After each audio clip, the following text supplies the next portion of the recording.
We find the X-Men staring in shock at the sky as light shoots out from the Macron crystal. Corsair tells Chad to contact the ship and scan the crystal to find out what's going on, as Wolverine urges the others that they need to leave while they can. Lilandra, though, questions where he would hide from the force called the end of all that is, as Hepzibah calls the princess out for giving up and that they should fight. Nightcrawler demands to know what they could possibly fight in a universe gone mad, as Banshee also wants to know what the princess told Cyclops and Jean.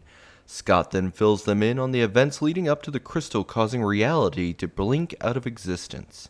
Switching to Star Corps 1, Peter Corbo is talking with the Avengers, Fantastic Four, and the President, telling them that his sensors registered everything ceasing to exist for a second.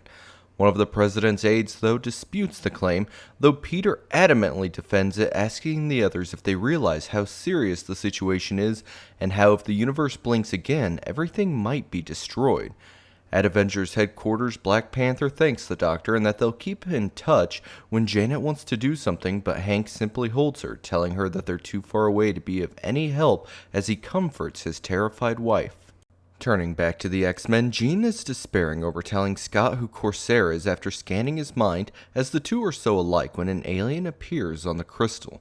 Calling himself Jaff, he warns them all that he's the guardian of the gateway and that none can enter alive. Wolverine, not intimidated by the tiny being, antagonizes him as Cyclops warns him to be careful. Replying that he won't hurt the guy too much, Jaff agrees as he strikes out. Above the planet, the Starjammer's ship detects a humanoid form flying away from the planet when it's instructed to go save him. Back below, Jaff is easily making his way through the heroes to Nightcrawler's shock as Cyclops' optic blasts are doing nothing against the imp. Colossus, trying to sneak up behind Jaff, is caught and almost thrown after Wolverine, but is caught by Chad, who tells the Defender that they mean no harm and wish to leave. However, though sensing that the words are true, Jaff states that his programming allows them no exceptions and that they must pay the price. Phoenix, summoning more power despite suffering from fatigue, strains and grabs hold of a nearby meteor and brings it crashing down upon the tiny alien. However, Jaff is unfazed by the powerful attack and continues carving his way through the heroes as Cyclops yells at Storm to create a cyclone. Wanting it to cover them while they pull back to form a plan, Banshee swoops down, having already come up with one.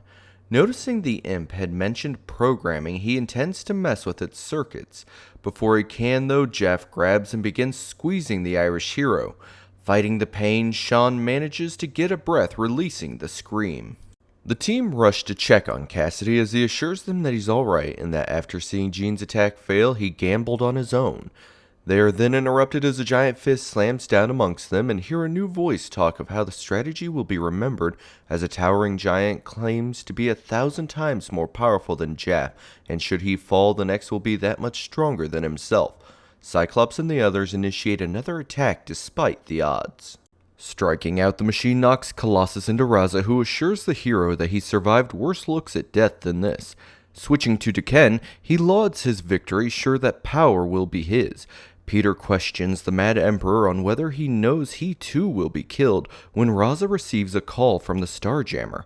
Waldo informs him that when the new Guardian appeared, the universe blinked again and that it's disrupting the fabric of the universe.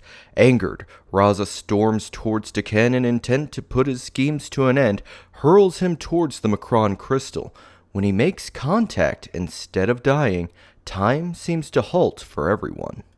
The X-Men and Starjammers then find themselves transported to an empty city and, though confused by the openness of the space, also feel as though they are confined at the same time.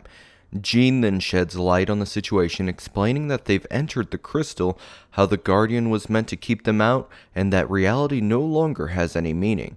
Approaching a nearby sphere, she mentions that she can feel life, but also pain and beauty.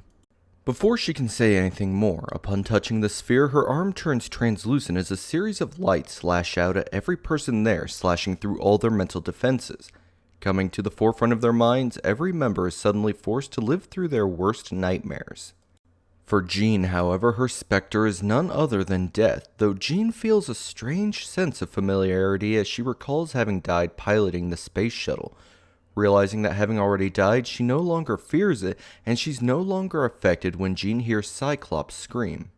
Turning, Jean sees that his optic beams are firing constantly, unable to close them when he turns and they strike her. However, the young woman is unaffected and notices that her body has become intangible, and she moves to stop Scott. Jean is too late, however, as the optic blast hits the sphere and it begins to crack. Scared, Phoenix tries to compose herself and reaches out with her power and heads inside, having sensed that it and herself are linked. Upon entering, all the other nightmares cease, and Phoenix, being the cause, feels different. That she is both Jean and Phoenix, and that she's truly alive. Looking onward, she sees a network of anti-energy and that it's alive, but also dying. Seeing an image of what will happen, Jean witnesses the destruction of the entire universe, pulled into a well of nothingness until reality itself is destroyed and an explosion creating a brand new universe occurs. Screaming, Phoenix unleashes her power at the lattice work, which begins to glow brighter. Sure of herself that she knows how to fix it, she laments that she doesn't have the strength and that it's merely absorbing the Phoenix energy and pulling her away from the human plane.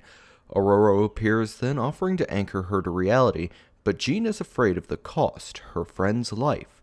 Storm states it's hers to give, and seeing that even with the life force it won't be enough, Jean turns to Corsair asking his help to get the energy to let them all live, but Corsair is hesitant.